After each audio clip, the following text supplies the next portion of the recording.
Hello, good morning students. Welcome to the future coaching. और आप सभी का फ्यूचर कोचिंग में स्वागत है। और हमारे जो पॉलिटी के लेक्चर्स है, पॉलिटी की जो क्लासेस चल रही हैं, इसमें हम कोशिश कर रहे हैं कि आपके लिए बहुत आसान बनाया जाए पॉलिटी को, जो कि बहुत मुश्किल लगता है स्टूडेंट्स को कई बार समझने में।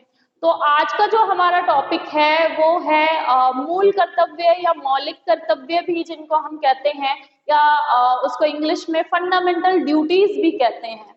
तो आज हम बात करेंगे फंडामेंटल ड्यूटीज की और डिस्कस करेंगे कि फंडामेंटल ड्यूटीज जो है ये कौन से अनुच्छेद में है, कौन से पार्ट में है, कौन सी कमेटी के द्वारा ये जोड़ी गई है, और इसमें कमेटी की कौन सी रिकमेंडेशंस जो हैं वो मानी नहीं गई। और इसमें एक और जो है खास बात आपको याद रखनी है कि फंडामेंटल ड्यूटीज पे ऐसे तो क्वेश्चन नहीं आते हैं, लेकिन आपको जो directive principle of state policy है, नीति निर्देशक सिद्धांत जो है, और मौलिक कर्तव्य जो है, ये आपको कहीं ना कहीं सिमिलर से लगेंगे। लेकिन आपको याद रखना है कि वो बहुत ज्यादा सिमिलर नहीं है। नीति निर्देशक सिद्धांत जो है वो स्टेट के लिए पॉलिसी बनाते वक्त जो है कुछ आदर्श उनको दिए गए हैं, जो कि पॉलिसी बनाते वक्त उनको वो ध्यान में रखने हैं। लेकिन जो फंडामेंटल ड्यूटीज है वो डिफरेंट है, और उनकी लैंग्वेज भी थोड़ी डिफरेंट है। तो लैंग्वेज से आप उसे पहचान सकते हैं कि ये डायरेक्टिव प्रिंसिपल स्टेट पॉलिसी है या फिर ये फंडामेंटल ड्यूटीज हैं। तो स्टार्ट करते हैं आज के जो है सेशन है उसके बारे में। तो सबसे पहले जो है इसमें हम हेडिंग डाल लेंगे फंडामेंटल ड्यूटीज। तो फंडामेंटल ड्यूटीज यानी कि मौलिक कर्तव्य, फंडामेंटल ड्यूटीज या फिर मौलिक कर्तव्य।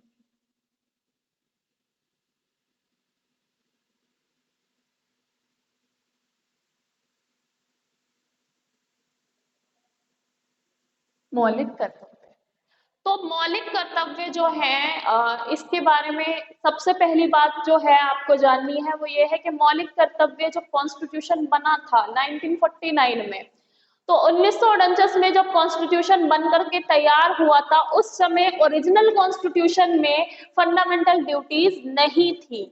तो इस बात को आपको याद रखना है कि पहले ओरिजिनल जो कॉन्स्टिट्यूशन बना था उसमें फंडामेंटल ड्यूटीज थी या नहीं थी। तो उसमें आंसर आता है नो। ओरिजिनली कॉन्स्टिट्यूशन में फंडामेंटल ड्यूटीज या पार्ट 4A नहीं था। तो आपको इसमें जो है मेन चीज याद रखनी है कि मौलिक कर्तव्य जो है, सबसे पहले तो ये हम सबसे पहले कोई भी अगर हमारा लेक्चर स्टार्ट होता है तो हम उसमें बात करते हैं उसके सोर्स की। तो फंडामेंटल ड्यूटीज जो है इसका स्रोत क्या है, कहाँ से हमने ये लिए हैं। तो ये हमने लिए हैं यूएसएसआर के कॉन्स्टिट्यूशन से, यानी कि प्रेजेंट डे रशिया जो है उसके कॉन्स्टिट्यूशन से। यूएसएसआर डिसइंटीग्रेट हो गया था और केवल रशिया इसमें बचा था। तो हमने रशिया के जो है कॉन्स्टिट्यूशन से, यूएसएसआर के कॉन्स्टिट्यूशन से जो है ये फंडामेंटल ड्यूटीज ली है, यानी कि रूस के कॉन्स्टिट्यूशन से भी आप कह सकते हो इसे।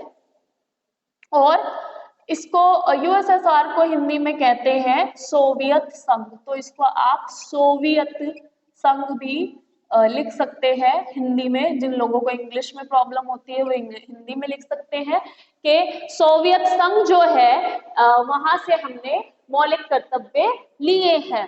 तो अब आप सभी को पता होगा कि 1975 में इंदिरा गांधी गवर्नमेंट के समय पे इमरजेंसी लगी थी, एक आपातकाल लगा था देश में। और वो आपातकाल जो है वो 77 तक भी रहा था। और उस आपातकाल में बहुत सारे जो हैं रूल्स जो हैं, रेगुलेशंस जो हैं वो ब्रेक हुए थे। और जो सिविलियंस हैं, जो नागरिक हैं, उनको बहुत सारी जो है वहां पर जो क्रूरता है उसका सामना करना पड़ा था। उसमें उनके फंडामेंटल राइट्स का भी वायलेशन हुआ था। जुडिशियरी पर उस समय जो भी फंडामेंटल राइट वायलेट हुए हैं, जुडिशियरी उस पर क्वेश्चन नहीं कर सकती थी। तो बहुत सारे जो है कॉन्स्टिट्यूशन के बहुत सारे प्रोविजन की जो है अवहेलना हुई थी 1975 की इमरजेंसी में। और उस समय उसके बाद जो है गवर्नमेंट ने एक पैनल बिठाया। अब वो पैनल कौन सा था जिन्होंने ये रिकमेंडेशन दी? तो अब हम यहाँ पर बात करेंगे कमेटी की, कि एक कमेटी बिठाई गई थी। स्रोत की बात हमने कर ली है, तो अब हम बात करते हैं कमेटी बिठाई गई थी, या इसे हम कह सकते हैं एक समिति बिठाई थी। अब वो समिति किसकी अध्यक्षता में थी और कौन सी डेट में ये समिति बिठाई थी? तो एक समिति बिठाई थी और ये समिति बिठाई थी सरदार स्वर्ण सिंह के अध्यक्षता में, सरदार स्वर्ण सिंह कमेटी, सरदार स्वर्ण सिंह कमेटी। तो इस कमेटी का आपको नाम याद रखना है, सरदार स्वर्ण सिंह कमेटी। सरदार स्वर्ण सिंह कमेटी का गठन हुआ था 1976 में, और इन्होंने बहुत सारी जो है वो फंडामेंटल ड्यूटीज जो है इन्होंने रेकमेंड की थी, मौलिक कर्तव्य जो है इन्होंने रेकमेंड किए थे। और सरदार स्वर्ण सिंह ने ये भी कहा था कि जो भी अपनी फंडामेंटल ड्यूटीज को पूरा नहीं करता है तो उसके लिए दंड भी दिया जाना चाहिए, यानी कि एक पनिशमेंट भी होनी चाहिए। लेकिन पनिशमेंट जो है वो कांग्रेस जो उस समय गवर्नमेंट थी उन्होंने वो कुछ रिकमेंडेशन जो उन्हें सही लगी वो मान ली, और कुछ रिकमेंडेशन जो है स्वर्ण सिंह कमेटी की जो उन्हें ठीक नहीं लगी वो उन्होंने नहीं मानी। तो कमेटी थी सरदार स्वर्ण सिंह की कमेटी, 1976 में गठन हुआ था, कांग्रेस की गवर्नमेंट थी उस समय। फिर हम बात करते हैं इसमें कमेटी के बाद में, अब एक मुख्य जो है इसमें प्रोविजन है वो है कि कॉन्स्टिट्यूशन में कौन सा अनुच्छेद है। तो प्रावधान कौन कौन से हैं, या कहाँ कहाँ पर जो है इसके बारे में कहाँ पर दिया गया है, कौन से प्रावधान है या कौन कौन से प्रोविजन है। तो अगर प्रावधानों की हम बात करें तो आपको याद रखना है कि कॉन्स्टिट्यूशन में ये लिखी हुई है अनुच्छेद 51A में, अनुच्छेद 51A में। और अगर भाग की हम बात करें कौन से भाग में है, तो ये भाग 4A में है, यानी कि 4A में। तो भाग 4A में ये लिखी हुई है, यानी कि 4A यानी कि चौथे ए में ये लिखी हुई है कॉन्स्टिट्यूशन में। इसके साथ साथ ये एक संशोधन के तहत आई है, तो उस संशोधन को भी आपको लिखना है कि कौन सा संशोधन था। तो अगर हम संशोधन की बात करें तो इसमें आपको संशोधन भी लिखना है कि कौन से संशोधन के तहत ये आई थी, लिखी गई थी, या इनको इंट्रोड्यूस कौन से संशोधन के तहत किया था। तो आपको इसमें लिखना है कि इसमें जो संशोधन हुआ था वो संशोधन था 42वां संशोधन, 42वां संविधान संशोधन, 42वां संविधान संशोधन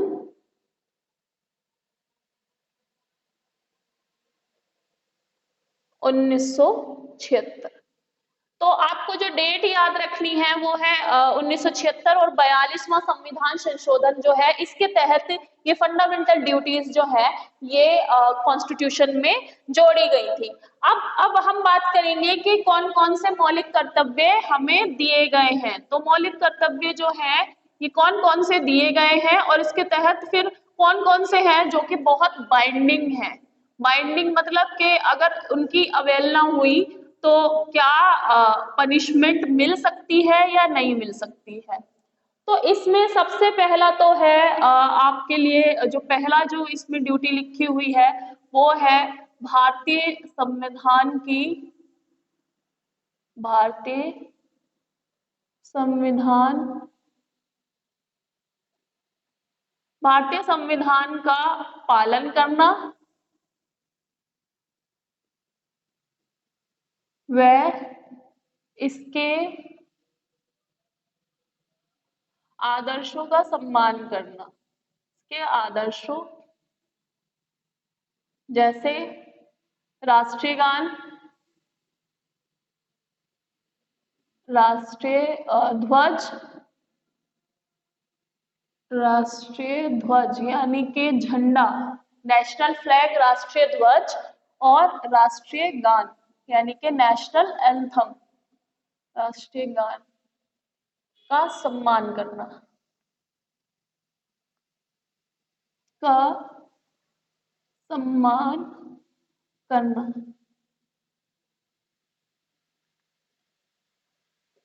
फिर है इसमें भारतीय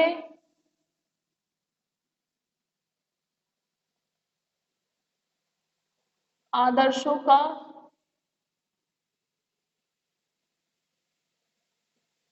आदर्शों व स्वतंत्रता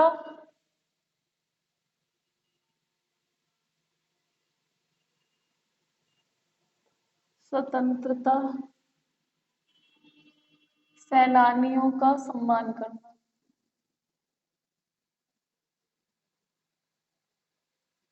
का सम्मान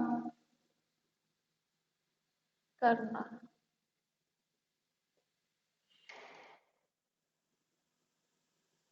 भारत की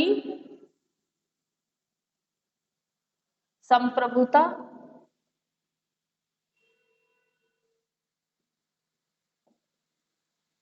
एकता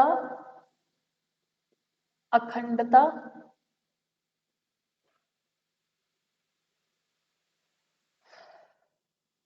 अखंडता की रक्षा करना।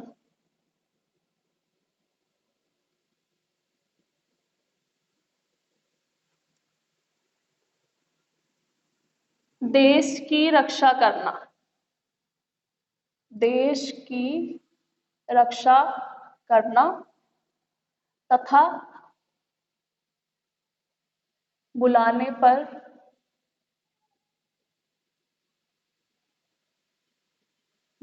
पर राष्ट्रीय सेवा करना।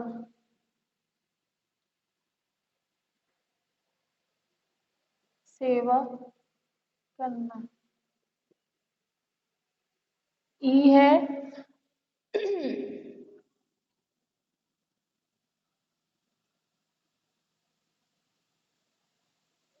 भाईचारे की भावना को भाईचारे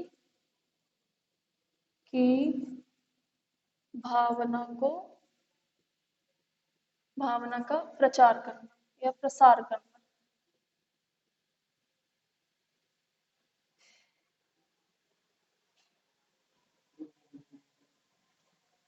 भाईचारे की भावना का प्रसार करना और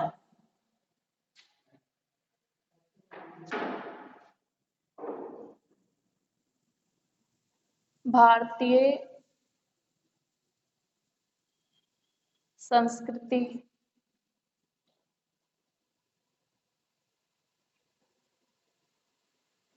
व विरासत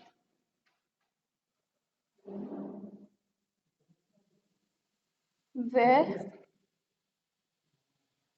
इमारतों की का संरक्षण व रक्षा करना।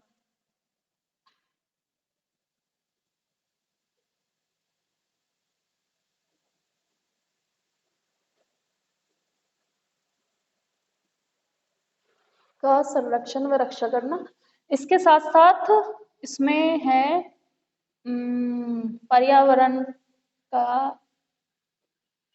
पर्यावरण की का संरक्षण पर्यावरण का संरक्षण करना और पर्यावरण का संरक्षण करना। इसके साथ साथ टू डेवलप साइंटिफिक टेम्पर, इसे ऐसे ही लिख ले, टू डेवलप साइंटिफिक टेम्पर।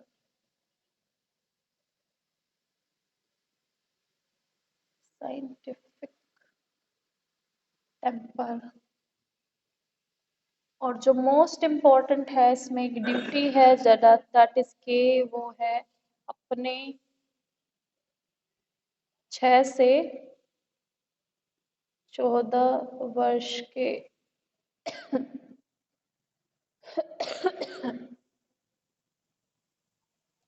बच्चों को स्कूल भेजना को शिक्षा देना। तो ये जो है कुछ हमारे मौलिक कर्तव्य है, और as said by Gandhi ji के rights without duties are nothing, या कह सकते हैं कि बिना कर्तव्य के आप अधिकार की बात करें तो आपको जो है अधिकार नहीं है। तो आप अपनी ड्यूटीज जब तक पूरी नहीं कर सकते हैं तब तक आप राइट जो है अपने एंजॉय नहीं कर सकते। तो ये संविधान में कुछ कुछ दिए गए हैं। इसे मैंने बहुत सिंपल लैंग्वेज में लिखा है, क्योंकि आप जो कॉन्स्टिट्यूशन की लैंग्वेज है वो आम लोगों के बिल्कुल समझ नहीं आती है। That is made for lawyers. वो ज्यादातर जो लीगल लैंग्वेज है, टेक्निकल लैंग्वेज है, वो उन्हीं को समझ आती है। तो इसे बहुत सिंप्लीफाइड वे में मैंने लिख दिया है, जिसमें कि पहला कर्तव्य है कि भारतीय संविधान का आपको पालन करना है, राष्ट्रीय ध्वज और राष्ट्रीय गान जो है इसका सम्मान करना है, भारतीय आदर्शों स्वतंत्रता सेनानियों का सम्मान करना है, इसमें भारत की संप्रभुता एकता अखंडता की रक्षा करना है, देश की रक्षा करना है। और यदि बुलाया जाए कभी भी, यानी कि कभी भी अगर देश की सेवा के लिए आपको बुलाया जाएगा तो आप तत्पर होने चाहिए उस समय, और आप अपनी देश की सेवा के लिए वहां पर खड़े होने चाहिए। फिर है कि उसमें कॉमन ब्रदरहुड की जो भावना है, यानी कि भाईचारे की जो भावना है, उसका प्रसार करना है। फिर उसके साथ साथ भारतीय संस्कृति और विरासत या फिर इमारतों का संरक्षण व रक्षा करना है, ये भी आपकी एक फंडामेंटल ड्यूटी है। पर्यावरण का संरक्षण करना है, और साइंटिफिक टेम्पर डेवलप करना है। बहुत टेक्निकल लैंग्वेज है, और इसमें ये है कि जो भी है वैज्ञानिक जो भी टेम्पर है या एक तरह की जिज्ञासा है, वो आप में अपने आप में डेवलप करनी है। और अपने 6 से 14 वर्ष के बच्चों को जो है वो शिक्षा देना है, ये भी आपके कर्तव्यों में शामिल होता है। तो अब बात आती है कि ये कर्तव्य हमें दे दिए, क्या ये हम पर बाइंडिंग है? तो अगर हम बात करें कि क्या ये हम पर बाइंडिंग है, तो अगर कोर्ट की लैंग्वेज के हिसाब से हम देखे जाए, कोर्ट के जो जितने भी अभी तक जजमेंट्स आए हैं उनके तहत तो ये हम पर बाइंडिंग नहीं है, एनफोर्सिएबल कोर्ट के द्वारा भी नहीं है। अगर हम इनका पालन नहीं भी करते हैं तो भी किसी तरह की पनिशमेंट नहीं है। लेकिन ऐसा कहना गलत है कि पनिशमेंट नहीं है। तो देखने में पनिशमेंट नहीं है, but in the other on the other hand अलग अलग जो कुछ एक्ट्स बने हैं उनके तहत इसमें पनिशमेंट है। तो उसी के बारे में अब हम बात करने जा रहे हैं, जो कि आपको याद रखना है। ये जो ड्यूटीज है इनके बारे में एक कमेटी का आपको नाम याद रखना है, और उस कमेटी का नाम आपको बहुत अच्छे से याद रखना है, जिसका नाम है वर्मा कमेटी। तो वर्मा कमेटी जो है ये आई थी, बनाई गई थी 1999 में। इसने अपनी रिपोर्ट दी थी वर्मा कमेटी ने। तो वर्मा कमेटी ने जो है कुछ रिकमेंडेशन दी थी, और वर्मा ने कमेटी ने कहा था कि कुछ क्षेत्र में जो है, मतलब कुछ ड्यूटीज में ऐसा है कि दंड जो है वो वेरियस जो लॉज हैं, दंड जो है अलग जो या कह सकते हैं विभिन्न कानूनों में दिया गया है, विभिन्न कानूनों में या विधि में दिया गया है, दंड विभिन्न कानूनों में दिया गया है। अब उन्हीं कानूनों के बारे में हम बात करेंगे, कौन कौन से कानून हैं जिसमें दंड दिया गया है। तो जैसे कि अगर हम बात करते हैं साइंटिफिक टेम्पर की, जैसे हम बात करते हैं दंड कौन कौन से एक्ट्स में दिया गया है, तो इसमें सबसे पहला आपको एक्ट याद रखना है। इसमें पहला एक्ट हम लिखेंगे, इसमें था नेशनल ऑनर एक्ट। इसका पूरा नाम जो है वो इस तरह से है, नेशनल ऑनर एक्ट। तो नेशनल ऑनर एक्ट जो है ये 1971 का है, अराउंड 71 का है। और इसमें जो है नेशनल ऑनर एक्ट में लिखा हुआ है कि कोई भी अगर राष्ट्रीय गान या राष्ट्रीय ध्वज की जो है उसको अपमानित करता है तो उसको दंड दिया जा सकता है, वो अरेस्ट कर लिया जाता है। और आपने ऐसे कितने केसेस सुने होंगे कि किसी पर्सन ने हमारे राष्ट्रीय ध्वज का सम्मान नहीं किया, और या फिर जो है उसको अपमानित करने की कोशिश की, तो उन पर्सन को जो है जेल भी हुई है। तो सबसे पहला जो है फंडामेंटल ड्यूटीज में जो एक दंड का प्रावधान दिया है वो दिया गया है नेशनल ऑनर एक्ट में, जो कि 1971 का है। फिर अगर हम बात करें अलग के देश की एकता अखंडता की रक्षा करना, और अगर ना करे पर्सन तो क्या होगा, ये है कि हम ड्यूटीज के बारे में होता है कि नहीं हमें फुलफिल नहीं करनी, हम नहीं कर रहे फुलफिल तो क्या होगा। तो अगर देखा जाए तो एक वो आया था एक्ट जिसका नाम है यूएपीए। तो यूएपीए जो है ये 1967 का एक्ट है, और या फिर इसे पूरी तरह से इसकी फुल फॉर्म के हिसाब से हम लिख लेते हैं unlawful activities prevention act. Unlawful activities prevention act. तो अनलॉफुल एक्टिविटीज प्रिवेंशन एक्ट जो है ये 1967 में आया था, और इस एक्ट में जो है अगर कोई भी पर्सन जो है ऐसी एक्टिविटीज कर रहा है जो हमारे भारत देश के विरुद्ध है, या भारत देश की एकता अखंडता या संप्रभुता को किसी भी तरह से खतरा पहुंचा रहे हैं, उस पर संकट है, तो उन एक्टिविटीज को जो है बंद कर दिया जा सकता है, और उनके साथ साथ उनको अरेस्ट भी करने के प्रावधान है। और अगर कोई यूएपीए के अंतर्गत अरेस्ट हुआ है तो उस पर्सन को बेल भी नहीं मिलती है।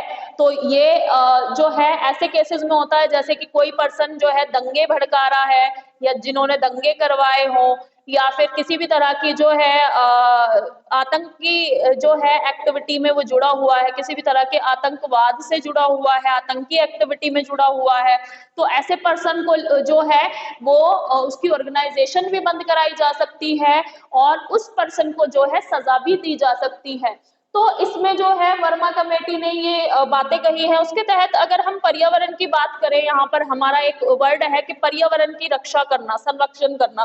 तो पर्यावरण के लिए डब्ल्यूपीए आया था, आपको पता ही है, इसकी डेट आपको याद रखनी है। Wild life protection act, wild life protection act आया था 1972 में, और इसमें जो है अलग अलग प्रोविजन बनाए गए हैं कि अगर इस पर्टिकुलर एनिमल का किसी भी सिटीजन ने, किसी ने भी अगर किसी का शिकार किया तो उसके लिए दंड है। और आपको पता ही है कि इसमें अलग अलग जो है एनिमल्स के लिए दिए गए हैं कि अगर उनका जो है किसी भी तरह का पालन नहीं करते हैं तो उनको दंड दिया जाता है। जैसे कि इसमें शेर का शिकार करने के लिए भी सजा है, और नॉन बिलेबल भी कुछ जगह पर तो है ऑफेंस को बनाया हुआ है कि उनको बेल भी नहीं मिलती है। तो ये कुछ ऐसे एक्ट हैं जो कि बनाए गए हैं, और इनके तहत जो है इनको फंडामेंटल ड्यूटीज तो डायरेक्टली एनफोर्सिएबल नहीं है, लेकिन अलग अलग लॉज में जो है इनको एनफोर्सिएबल बनाया गया है।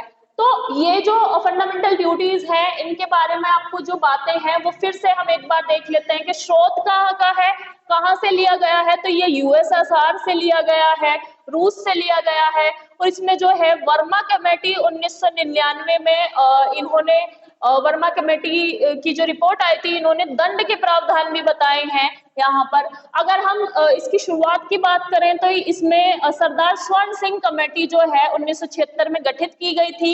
इन्होंने कहा था कि फंडामेंटल ड्यूटीज इतनी होनी चाहिए, इन्होंने प्रोविजन दिए थे, और प्रावधान जो है फिर एक संशोधन हुआ, 42वां संविधान संशोधन 1976, और उसके तहत अनुच्छेद 51A जो है भाग 4 संविधान में जोड़ा गया, और उसमें जो है ये कुछ ड्यूटीज जो है ऐड की गई, जिसमें कि भारतीय संविधान की का पालन करना, इसके आदर्शों की रक्षा करना, राष्ट्रीय ध्वज और राष्ट्रीय गान का सम्मान करना, भारतीय आदर्शों स्वतंत्रता सेनानियों को सम्मान करना, भारत की संप्रभुता एकता अखंडता की रक्षा करना, देश की रक्षा करना तथा बुलाने पर राष्ट्रीय सेवा करना, भाईचारे की भावना का प्रसार करना, भारतीय संस्कृति व विरासत इमारतों का संरक्षण करना में रक्षा करना, और पर्यावरण का संरक्षण करना, और साइंटिफिक टेम्पर डेवलप करना, और अपने 6 से 14 वर्ष के बच्चों को शिक्षा देना। तो ये भी जो है कानून में बनाया गया है। और जो शिक्षा का अधिकार है आर्टिकल 21, ये एक फंडामेंटल राइट भी है, और उसके साथ साथ ये एक जो है directive principle of state policy भी है।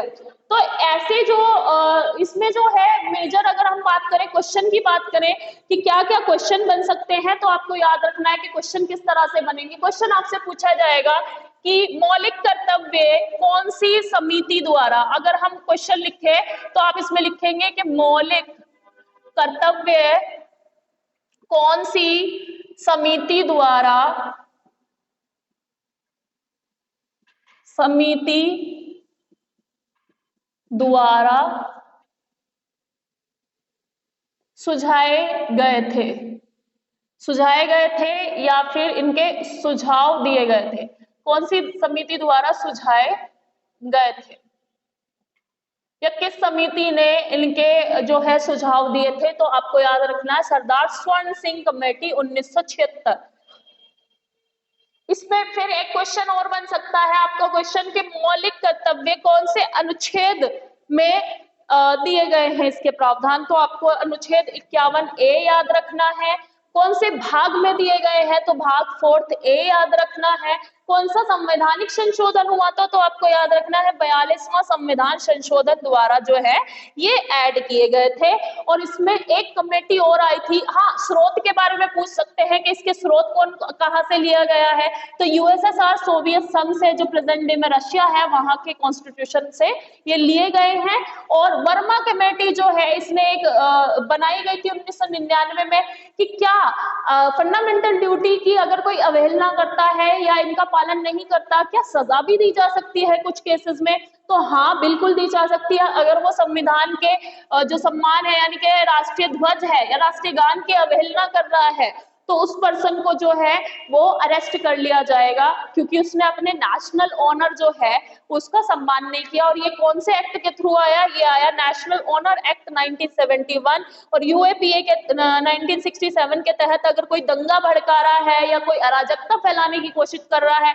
या ऐसी ऑर्गेनाइजेशन फॉर्म कर रहा है जो कि भारतीय जो है संविधान के विरुद्ध है या एकता अखंडता को किसी भी तरह का खतरा पहुंचा रहा है, तो यूएपीए के अंतर्गत उसको अरेस्ट कर लिया जाता है। यूपीए के अंतर्गत अगर किसी को अरेस्ट किया जाता है तो ये नॉन बिलेबल है, यानी इसमें बेल भी नहीं मिलेगी। और डब्ल्यूपीए यानी कि कोई जो हमारे पर्यावरण का संरक्षण करना है वो डब्ल्यूपीए के अंतर्गत 1972 के तहत आएगा। तो ये हुई हमारी जो है मौलिक कर्तव्य हैं उनके बारे में। और मौलिक कर्तव्य बहुत ज्यादा बड़ा टॉपिक नहीं है, लेकिन इसमें जो छोटी सी डिटेल है वो ही आपको इसमें याद रखनी है, तो इनको आप कर लीजिएगा। बाकी एक टॉपिक हमारा एक और रह गया था जो कि directive principle of state policy में हमने करना था, उसके बारे में थोड़ी सी चर्चा कर लेते हैं क्योंकि वो आपके लिए बहुत इंपॉर्टेंट है और अभी कुछ कुछ डेवलपमेंट की भी हम बात करेंगे, तो उसके बारे में हम बात करते हैं। क्योंकि समय है तो हम थोड़ी इसके बारे में बात कर लेते हैं। एक टॉपिक आपका डायरेक्टिव प्रिंसिपल में रह गया था और जो कि मुझे बताना था आपको, लेकिन उस वक्त जो है मैं थोड़ा दिमाग से निकल गया। तो आज हम करेंगे universal civil code. Universal civil code सभी ने सुना है, नाम सुना तो है, अब है क्या ये तो पता होना चाहिए, है ना? यूनिवर्सल सिविल कोड तो पता होना चाहिए।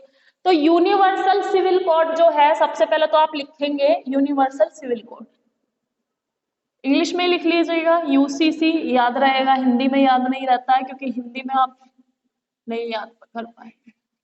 Universal civil code.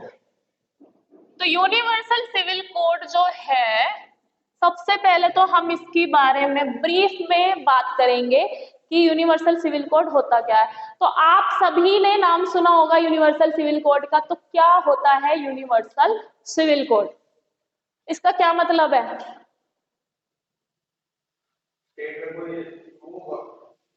अभी उत्तराखंड गवर्नमेंट ने पास किया है अपना पहला, तो क्या है यूनिवर्सल सिविल कोड?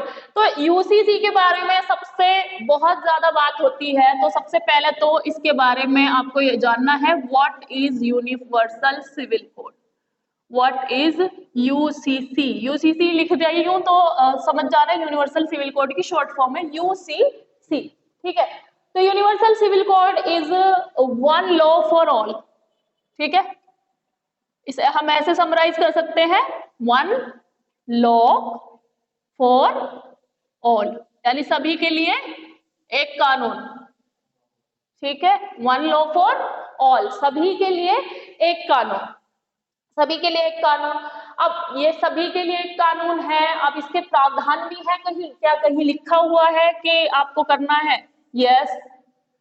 अब आप लिखेंगे इसमें आर्टिकल 44, आर्टिकल 44 या अनुच्छेद 44, इसमें लिख लेना, हिंदी में भी मैं लिख ही दे रही हूँ, अनुच्छेद 44। और अनुच्छेद 44 ये कहाँ पर दिए गए हैं? ये दिए गए हैं आपके नीति निर्देशक सिद्धांत में, निर्देशक सिद्धांत, नीति निर्देशक सिद्धांत, और उसके साथ साथ इसे हम क्या कहेंगे? डीपीएसपी, यानी कि directive principle of state policy, DPSP, directive principle of state policy में ये दिए गए हैं आर्टिकल 44 में। और आर्टिकल 44 में लिखा क्या है? स्टेट शैल, हाँ, shall endeavor to provide universal civil code, यानी कि कोशिश करेगा स्टेट के सभी को यूनिवर्सल सिविल कोड जो है ये प्रोवाइड किया जा सके, यूनिवर्सल सिविल कोड। अब हमारे यहाँ, हमारे देश में जो है यूनिवर्सल सिविल कोड को कोई इतना आसानी से क्यों नहीं एग्री कर रहा है? क्यों हमारे यहाँ पर अगर ये बात आती है, इवन उत्तर प्रदेश में अगर कल को ये लागू करने की बात करेंगे तो इसमें जो है क्या होगा? प्रॉब्लम हो जाएगी। और not only for Muslim, not only for Muslim, ये सभी के लिए जो है कहीं ना कहीं उनको लगेगा कि ये तो हमारे साथ, हमारे पर्सनल अफेयर जो हैं उसमें आप क्या कर रहे हो? छेड़छाड़ कर रहे हो। जैसे कि अगर हम नॉर्थ ईस्ट की बात करें, नॉर्थ ईस्ट में बहुत सारी ट्राइब है, वे ट्राइब जो है वे तो ना तो हिंदू धर्म का पालन करती हैं, उनमें ना तो मुस्लिम धर्म का वो पालन करती हैं। उनमें से बहुत सारी ट्राइब ऐसी है जो क्रिश्चियन धर्म का कोई पालन नहीं करती, वहां धर्म भी नहीं है उन ट्राइब के। उन ट्राइब के अपने अपने कल्चर है ना, कि वो अपने हिसाब से ही करते हैं जो भी करते हैं, तो उनके अपने लॉ हैं, अपने कानून है। जो जनजातियां हैं, आपने सुना होगा, जो जनजातियां होती हैं उनके अपने कानून होता है। इवन अंडमान निकोबार में ऐसी जनजातियां हैं कि भारत में से वहां पर रहने की अनुमति नहीं है किसी और को, उन जनजातीय क्षेत्र में। तो आपको क्या लगता है कि क्यों विरोध होता होगा, या क्यों जो है इसे हम नहीं मानते हैं यूनिवर्सल सिविल कोड को, या क्यों इंडिया में बहुत जल्दी से जो है इसको एक्सेप्ट नहीं किया जा सकता है? तो इसका एक कारण ये है कि सबसे पहले आपको जान लेना है कि हमारे बहुत सारे कोड है, कौन कौन से, जिनके अभी नाम भी चेंज हुए हैं। तो मैं पहले पुराने वाले नाम बता देती हूँ। जैसे कि आईपीसी क्या है? इंडियन पेनल कोड, ठीक है। सीआरपीसी क्रिमिनल प्रोसीजर कोड, ठीक है। और सीपीसी है सिविल प्रोसीजर कोड। फिर है एविडेंस एक्ट है, एविडेंस एक्ट, या इसे ईवी एक्ट आप कह सकते हैं, एविडेंस एक्ट है। इसके अलावा बहुत सारे एक्ट बने हुए हैं, इंडस्ट्रियल एक्ट है, ये मेन एक्ट मैंने आप लोगों को बताए हैं, मेन एक्ट इसमें लिखे हुए हैं। अब इसमें जो है फैमिली लॉज भी है कुछ, है ना, तो फैमिली लॉ को पर्सनल लॉ, तो ये जो लॉज है, ये वाले लॉज जो है, ये कैसे लॉ है? ये यूनिवर्सल है।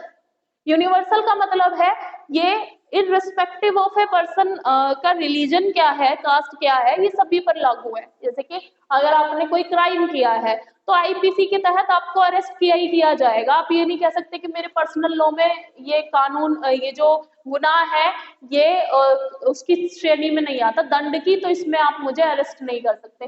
तो IPC, Indian penal code, CrPC, CPC, evidence act, ये सभी पर लागू होंगे। ये कैसे है? यूनिवर्सल है।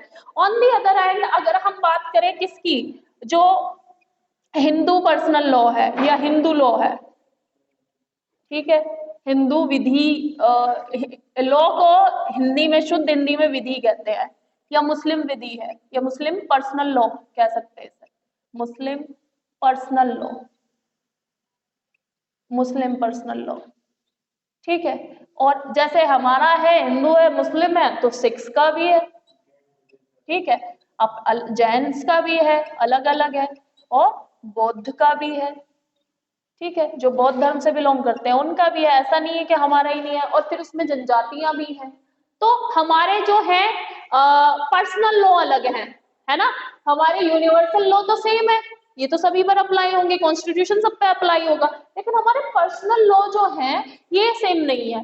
जैसे कि अगर हम प्रॉपर्टी इनहेरिटेंस की बात करें, यानी कि प्रॉपर्टी इनहेरिट करते हैं, जैसे कि किसी फॉर इंस्टेंस ए पर्सन है, ठीक है, और ये पर्सन हिंदू उससे बिलोंग करता है, ठीक है, एक बी पर्सन है, ये मुस्लिम से बिलोंग करता है, ये सी पर्सन है, ये सिख से बिलोंग करता है, तो ठीक है, इसमें हम दो का ही एग्जाम्पल लेंगे क्योंकि दो ही ज्यादा प्रॉब्लम में रहते हैं, हिंदू और मुस्लिम, तो इनका एग्जाम्पल लेते हैं। तो इसमें क्या है, जो हिंदू पर्सनल लॉ है उसमें पहले इनहेरिटेंस नहीं होता था। इनहेरिटेंस का मतलब है कि अगर इस ए के दो बच्चे हैं, ठीक है, इस ए के दो बच्चे हैं एक्स और वाई, ठीक है, तो अब ये जो एक्स है ये तो लड़की है और ये लड़का है, तो ए की प्रॉपर्टी इस लड़के को तो मिलेगी पर इस लड़की को नहीं मिलती थी, ठीक है।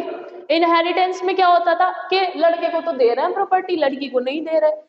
मुस्लिम्स में ऐसा होता था कि अगर इसके दो बच्चे हैं, यानी कि वही हम बात करेंगे एक्स या वाई, तो इसमें जो है इसको जितनी मिलेगी ना उसके, हाँ, उसके आधे उसकी का आधा इसको मिलेगा, इक्वल नहीं मिलता था, आधा मिलता था, मतलब जितनी इसको मिलेगी उसमें से आधी करके इसको देगा, ये जितना हिस्सा इसको देगा उसमें से आधी इसको देगा, तो इसमें ये था, इक्वल यहाँ नहीं थी। और सिख का देखो वही है कि जो हिंदू में ज्यादातर मेजोरिटी में मानते हैं, सिख्स में भी वही मेजोरिटी में मानते हैं, तो ये प्रॉब्लम थी। अब प्रॉब्लम क्यों थी, अब हम इक्वालिटी की बात कर रहे हैं 21st सेंचुरी में। लड़का लड़की, जब मैंने अभी आपको अपनी क्लास में बताया कि एक लड़की को बीएसएफ में, सुमन नाम है, बीएसएफ में स्नाइपर बना दिया, स्नाइपर मतलब बॉर्डर पे गन लेके खड़ी हुई, तो जब वहां पे किसी तरह का भेदभाव नहीं है तो प्रॉपर्टी देने में क्यों कंजूसी हो रही है ना।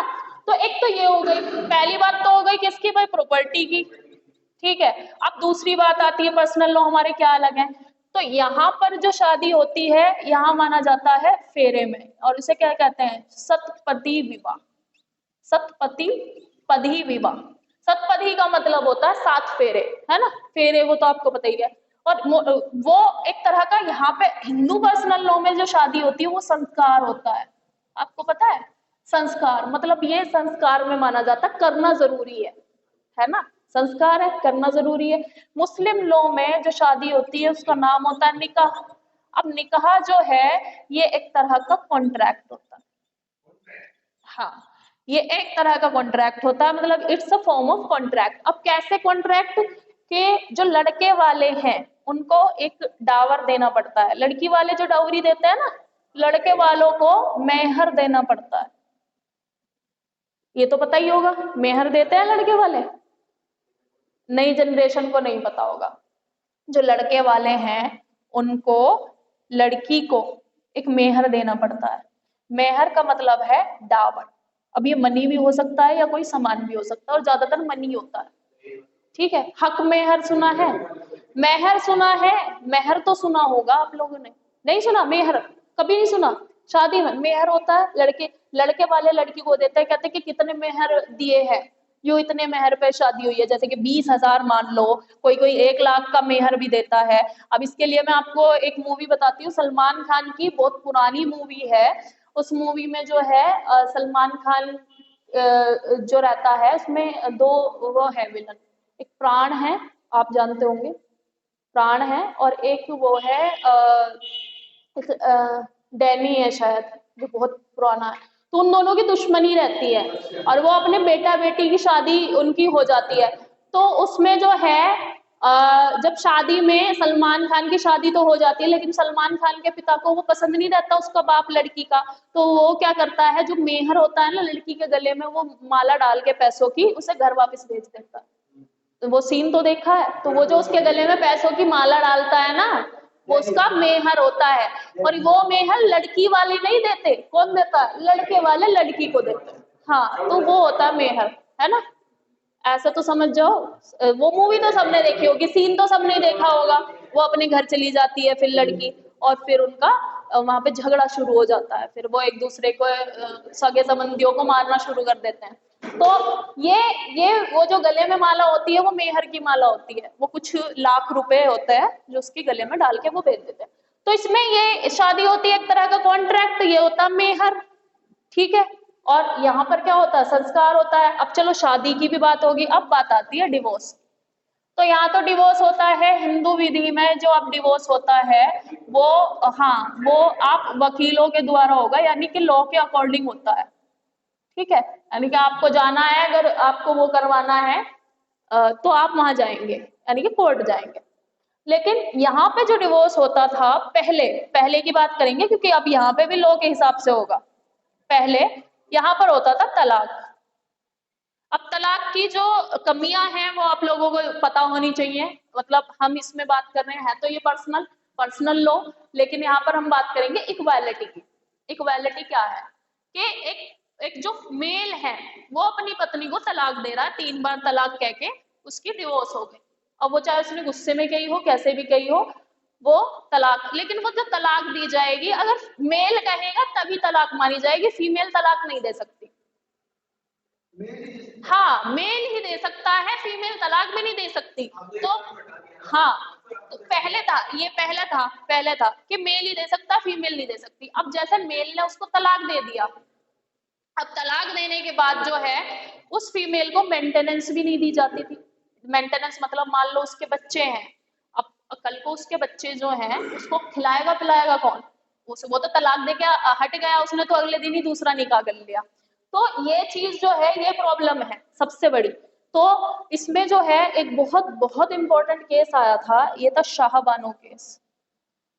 ये बहुत इंपॉर्टेंट केस है, इसे आप याद रखिएगा, शाह बानो। शाह बानो केस है ये चला था मतलब 1954-56 के आसपास का केस था, और इसका जो जजमेंट है, इस पे जो लॉ बना था वो 1984 के आसपास, राजीव गांधी गवर्नमेंट 85। तो राजीव गांधी की गवर्नमेंट ही इसमें, और तब ये बना था राजीव गांधी की गवर्नमेंट के टाइम पे जो है इसमें लॉ बना था शाह बानो केस का। अब इसमें क्या था, सुप्रीम कोर्ट ने ये कहा था पार्लियामेंट से कि जब आप कॉन्स्टिट्यूशन के तहत आपको जो है पर्सनल लॉ पे बना सकते हैं आप कानून, तो आपने क्यों नहीं बनाया, अब तक मेंटेनेंस पे कानून क्यों नहीं बना। मतलब क्या था, इसके पति ने जो है इसको मार के 3 तलाक देके और मार पिटाई करके घर से बाहर निकाल दिया था इस लेडी को, शाह बानो को, इसके बच्चों के साथ। अब इसके पास तो बेचारे के कमाने वाला कोई नहीं था, तो बच्चों को कौन पालेगा, उसको कौन पालेगा। तो ये इसने केस फाइल कर दिया, और केस जो है फिर सुप्रीम कोर्ट तक पहुंच गया, क्योंकि हाई कोर्ट कह रहा है कोई लॉ ही नहीं है जो आपके पर्सनल लॉ में इंटरफेयर करने का, मेंटेनेंस हम कैसे दिलवा दें। फिर आगे गया, मेंटेनेंस हम कैसे दिलवा दें। तो फिर जो है बाद में जो है सुप्रीम कोर्ट ने कहा कि मेंटेनेंस जो है वो सीआरपीसी की धारा के तहत दी जाएगी, जो सीआरपीसी की धारा के तहत सबको मेंटेनेंस दी जाती है उसी के तहत इनको दी जाएगी। और पार्लियामेंट को डायरेक्शन दी कि मुस्लिम पर्सनल लॉ में सुधार क्यों नहीं करते, कीजिए, आप सुधार बनाइए, एक्ट लेकर आइए और इसको मेंटेनेंस दिलवाइए उस एक्ट के तहत। तो फिर जो है पार्लियामेंट ने लॉ बनाया था मुस्लिम पर्सनल लॉ करके, मेंटेनेंस एक्ट के थ्रू, और उस एक्ट के थ्रू जो है इस लेडी को मेंटेनेंस दिलवाया गया। और अब जो है इवन मुस्लिम महिलाएं भी तलाक के बाद मेंटेनेंस के लिए क्लेम कर सकती हैं।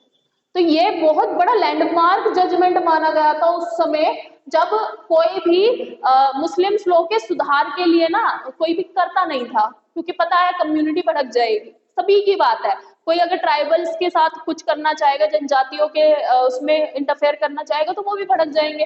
तो सभी का अपना अपना पर्सनल लॉ है, तो पर्सनल लॉ कोई नहीं चाहता कि इसमें कोई सुधार आए। फिर इसमें शाह बानो में हुआ, और 3 तलाक का तो आपको पता ही है, फिर 3 तलाक खत्म कर दिया गया। और इसमें तो प्रोविजन भी बनाया है, क्या 3 महीने की सजा कर दी। तो 3 तलाक 2017 में एक वो आया कॉन्स्टिट्यूशन में, बिल पारित हुआ, और बिल पारित होते ही 3 तलाक क्या कर दिया गया, अनकॉन्स्टिट्यूशनल, वॉइड, रद्द। यानी कि अगर कोई देगा भी तो नहीं माना जाएगा। भाई तुम्हें तलाक लेनी है, तुम कोर्ट जाओ, वहां पे जाके फाइल करो, और फिर जितना हक तुम्हें है उतना हक पत्नी को भी है। और तलाक जो है ये एक ऐसा कॉन्सेप्ट है, जब शादी दो पर्सन के बीच में हो रही है, दो इंडिविजुअल के बीच में हो रही है, तो अलग भी तो दोनों आपसी सहमति से हो। कि कोई एक पर्सन छोड़ना चाह रहा है दूसरे पर्सन को सजा के तौर पर, तो वो तो सही नहीं है। तो इक्वालिटी होनी चाहिए, दोनों की सहमति होनी चाहिए। तो अब पता है क्या है तलाक का प्रोसीजर? वो फाइल होता है पहले लोअर कोर्ट में, वहां पे आर्बिट्रेशन होता है, मध्यस्थता। कि अगर जैसे आपको फिल्मों में दिखाया जाता है 6 महीने का टाइम दिया है साथ में रहने का, रिकंसीडर कर लेंगे, तो वो साथ में तो रहते नहीं है, वो बस टाइम दिया जाता है कि क्या पता इनकी बुद्धि में आ जाए और ये ना ले तलाक, है ना।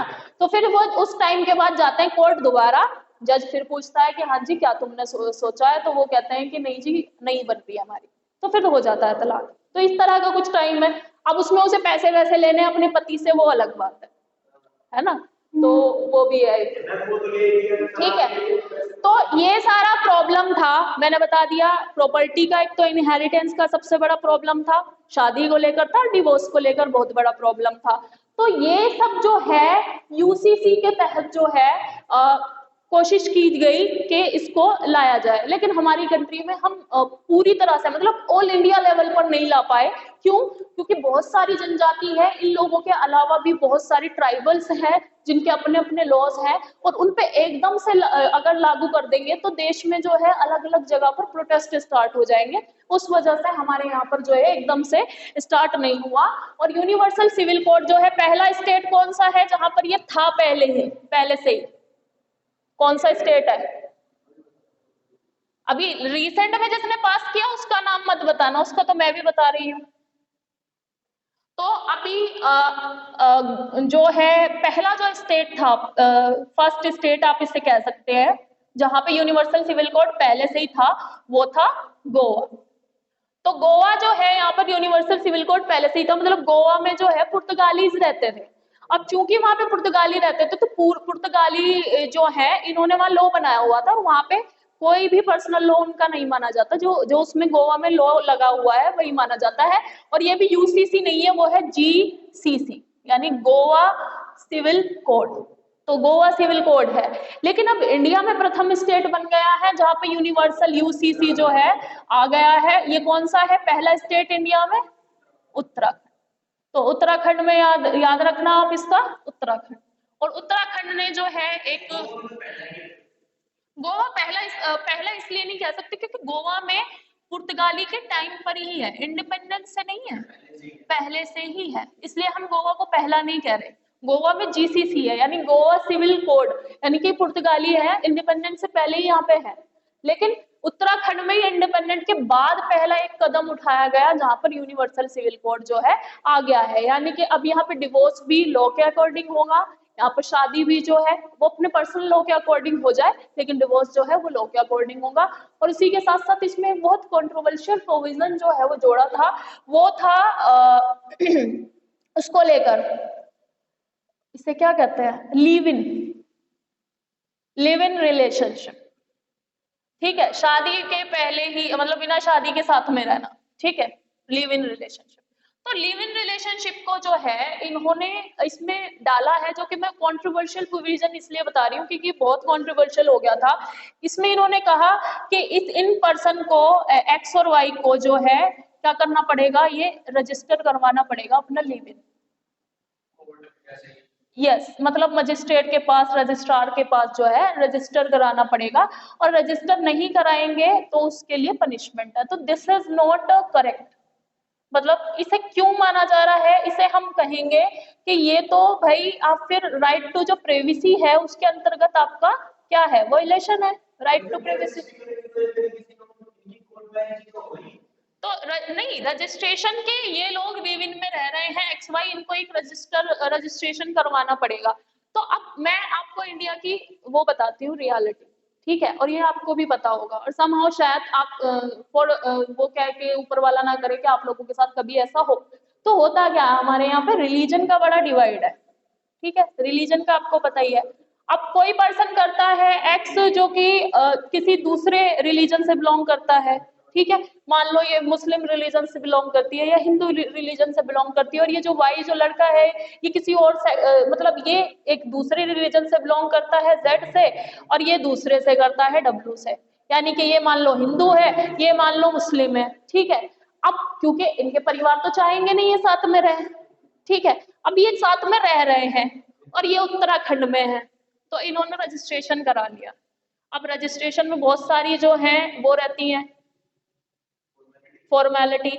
अब चूंकि वो उत्तराखंड है और वहां पर जो है गवर्नमेंट भी आपको पता है कैसी है, तो उसके हिसाब से फिर क्या ये इनका रजिस्ट्रेशन होने देंगे? भाई ये तो लड़की तो हिंदू है, लड़का मुस्लिम है, ये तो इसका कन्वर्जन कर देगा, है ना, धर्म परिवर्तन कर देगा। तो ये प्रॉब्लम है, मतलब ये सभी जगह है, पूरे इंडिया में ये प्रॉब्लम है कि अगर ये बेचारे दोनों साथ में रहना चाहे तो वो कहेंगे कि ये तो इनका कन्वर्जन हो गया, कन्वर्जन कर देगा, तो ये रजिस्ट्रेशन क्या कर सकते हैं? रद्द कर सकते हैं। तो क्या आप किसी अथॉरिटी को अपने पर्सनल अफेयर मैनेज करने को लिए राजी हो सकते हो? तो इसमें नहीं ही आएगा। यानी कि आप किसी भी रिलीजन के पर्सन के साथ रहना चाह रहे हो तो वो आपकी जो है चॉइस होनी चाहिए, ना कि कोई अथॉरिटी आपको अलाउ करेगी तब आप उस पर्सन के साथ रहोगे, है ना। तो जिस चीज में आप अपने पेरेंट्स की नहीं मान रहे हो, आप किसी रजिस्ट्रार की मान लोगे, ठीक है। तो ये एक कहीं ना कहीं प्रॉब्लम है, क्योंकि हमारे देश में ज्यादातर यही है, इंटर रिलीजन जो है कपल साथ में रहना चाह रहे हैं, और उनके लिए सबसे ज्यादा प्रॉब्लम यही रहती है कि अगर वो हिंदू है तो मुस्लिम के साथ नहीं रह सकता, और वो मुस्लिम है तो हिंदू के साथ नहीं रह सकता। इवन सिख और मुस्लिम के साथ कोई ज्यादा प्रॉब्लम नहीं है, सिख और हिंदू के साथ प्रॉब्लम नहीं है, क्रिश्चियन और हिंदू के साथ ज्यादा प्रॉब्लम नहीं है, लेकिन हिंदू मुस्लिम जहां पर भी कपल्स आते हैं उनके लिए सबसे बड़ी प्रॉब्लम हो जाती है, और उनके परिवार भी उनके साथ नहीं रहने देना चाहते, और अथॉरिटीज भी नहीं रहने देना चाहती। तो ये सबसे बड़ी जो प्रॉब्लम मुझे लगी उत्तराखंड के जो लॉ में, बस ये एक खामी लगी, बाकी चीजें सब सही है।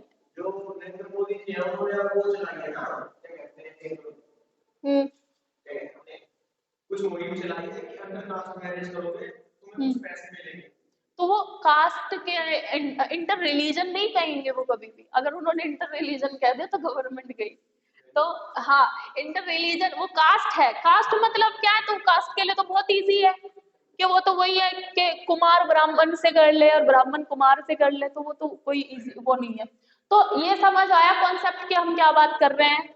तो ये जो लॉज है ये यूनिवर्सल है, और जो लॉ आपके पर्सनल है, जो कि शादी के से रिलेटेड है, या डिवोर्स से रिलेटेड है, या प्रॉपर्टी इनहेरिटेंस से रिलेटेड है, ये आपके जो है पर्सनल लॉ है। और यूनिवर्सल हम उसे कह देते हैं जब जो सारे लॉ जो है एक ही लॉ सभी पर लागू होगा, यानी सभी के लिए एक लॉ बनेगा, तो उसी को हम कहेंगे यूनिवर्सल सिविल कोड। डीपीएसपी में आप याद रखेंगे आर्टिकल 44 में है, और नीति निर्देशक सिद्धांत में और लिखा हुआ है कि स्टेट जो है वो कोशिश करेगा यूनिवर्सल सिविल कोड प्रोवाइड कराने की। इसमें गोवा पहला स्टेट है जिसमें पहले से ही यूनिवर्सल सिविल कोड था, जीसीसी के नाम से, और अब उत्तराखंड देश का पहला ऐसा राज्य बन गया है जहां पे यूसीसी लग गया है। लेकिन इसका सबसे कॉन्ट्रोवर्शियल प्रोविजन है लिव इन रिलेशनशिप को रजिस्टर करना, जो कि हमारे राइट टू प्राइवेसी, आर्टिकल कौन सा राइट टू प्राइवेसी में, article 21 right to life and personal liberty के तहत ही आता है, राइट टू प्राइवेसी का वोलेशन है। तो इसको हो सकता है पॉसिबली ये कोर्ट में इसके पीआईएल वगैरह कोई डाल दे, तो ऐसा हो जाता है कि पीआईएल कोई डाल दिया जाता है। तो यूसीसी आप लोगों का क्लियर है, समझ आया क्या होता है? यूसीसी के तहत नहीं था, वो तो शायद उत्तर प्रदेश में भी है कि अगर किसी बंदे के पर्सन के 2 से अधिक बच्चे हैं तो उसे गवर्नमेंट नौकरी या ये सब नहीं दिया जाएगा, ऐसा था। ये पॉपुलेशन कंट्रोल करने के लिए है। क्यों? क्योंकि इंडिया अभी नंबर 1 पे है, तो अभी जो पॉपुलेशन है उसी के लिए पॉलिसी बनाना मुश्किल हो रहा है, तो अब डबल कर देंगे पॉपुलेशन तो फिर कितना मुश्किल हो जाएगा। तो ये है यूनिवर्सल सिविल कोड, और कल से एक बार रिवाइज करेंगे फिर प्रेसिडेंट वगैरह फिर से, और कल करते हैं, मिलते हैं कल। ये समझ आया ना?